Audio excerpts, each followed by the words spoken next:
గురజాల పట్టణంలో government high school నందు గురజాల మండలం దూర విద్యా విధానం కోఆర్డినేటర్ ఊరే కోటేశ్వరరావు ఆధ్వర్యంలో దూర విద్యా విధానం అవగాహన సదస్సు ఏర్పాటు చేయగా ఈ కార్యక్రమానికి ముఖ్య అతిథులుగా ఓపెన్ స్కూల్ రాష్ట్ర కోఆర్డినేటర్ పి రవీంద్ర పాల్గొన్నారు.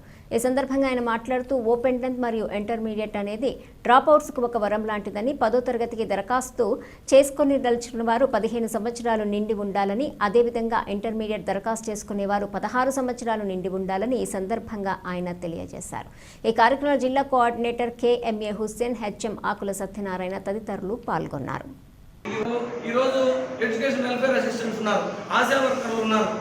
మరి విలేజ్ పోలీస్ వ్యవస్థ అనేది ఉంటుంది. వాళ్ళ దగ్గర అంతా డేటా ఉంది. ఆ వార్డులో ఎవరు చదువుకున్నారు, ఎవరు ఎంత 10th ఫెయిల్ అయిన వాళ్ళు ఎవరు, అలా ఇంటర్ ఫెయిల్ అయిన వాళ్ళు ఎవరు, చదువు లేకుండా ఉన్న వాళ్ళు ఎవరు, వాళ్ళ దగ్గర ఒక డేటా ఉంది. వాళ్ళని కూడా మనం మొబైలైజ్ చేసుకుంటే వాళ్ళ ద్వారా మనం విషయాన్ని అందించగలిగితే కొంత వాళ్ళకు అక్కడ ఉన్న వాళ్ళకి ఆ వేరే లెవెల్లో ప్రేరణ అందించగలిగితే వాళ్ళు ఇటువైపు చదువుకోవడానికి వస్తారు. వాళ్ళు కూడా మరి వాళ్ళ జీవితాన్ని చక్కదిద్దుకుంటారు. మరి మనకు సమాజానికి ఎంతో మేలు జరుగుతుంది. ఈ ఓపెన్ స్కూల్ మనం ఎస్టాబ్లిష్ చేయడం వల్ల ఏంటంటే ప్రతి సంవత్సరం మన ఓపెన్ స్కూల్ ద్వారా 1 లక్ష అడ్మిషన్లు జరుగుతున్నాయి. ఇది దేశంలో ఎక్కడ ఏ ఓపెన్ స్కూల్లో జరగట్లేదు. ఇది కూడా మనం గర్వించదగిన అంశం. మొట్టమొదటి ఓపెన్ స్కూల్ మనం ఎస్టాబ్లిష్ చేసుకున్నాం. ఈ రోజుకు విస్తృతంగా వెళ్ళి అడ్మిషన్ చేసి సమాజం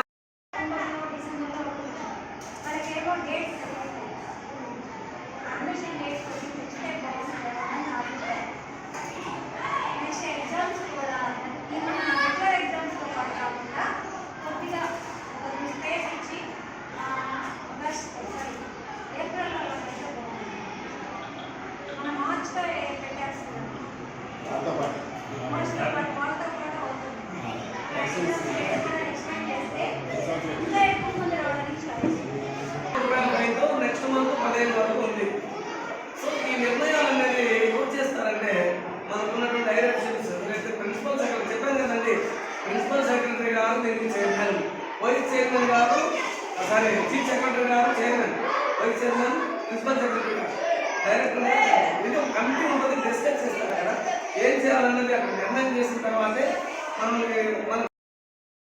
క్యాండిడేట్స్ 10th క్లాస్లో ఉంటే వారికి ఒక అక్కడ పర్సనల్ కాంటాక్ట్ ప్రోగ్రామ్స్ అంటే ముఖాముఖి తరగతులు అనేవి నిర్వహించడం జరుగుతుంది. అలాగే ఇంటర్మీడియట్లో ఒక 30 మంది ఉంటే క్యాండిడేట్స్ వాళ్ళకి మనము అక్కడ ముఖాముఖి తరగతుల్ని అందించడం జరుగుతుంది.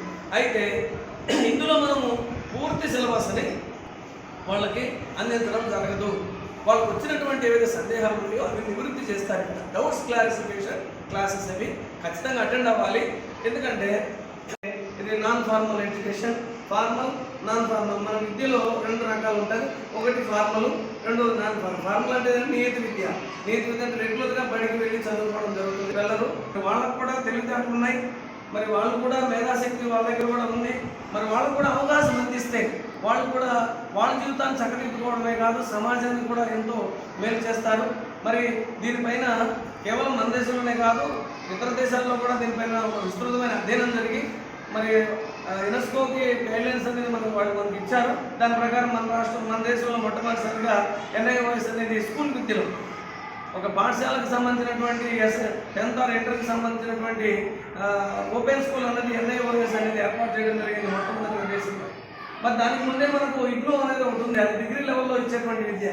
1983లోనే మనకు IGNOU ఉంది. అన్ని రాష్ట్రాల్లో కూడా ఓపెన్ స్కూల్స్ ఉండాలి అనేటువంటి ఒక గైడ్లైన్స్ ఇవ్వడంతో మన రాష్ట్రం కూడా దానికి స్పందించి మొట్టమొదటిసారిగా మన రాష్ట్రంలో 1991లోనే మనం ఓపెన్ స్కూల్ అనేది ఏర్పాటు చేయడం జరిగింది. అయితే అప్పుడు మొట్టమొదటిగా ఏర్పాటు చేసినప్పుడు ఎవరికి విద్యను మనం సర్టిఫికేట్లు అందించేవాళ్ళం అంటే 3rd class, 5th class, 8th class వాళ్ళు. ముందు ఫార్మల్ ఎడ్యుకేషన్ బేసిక్ ఉండాలి కదండి. మరి బేసిక్ లేకుండా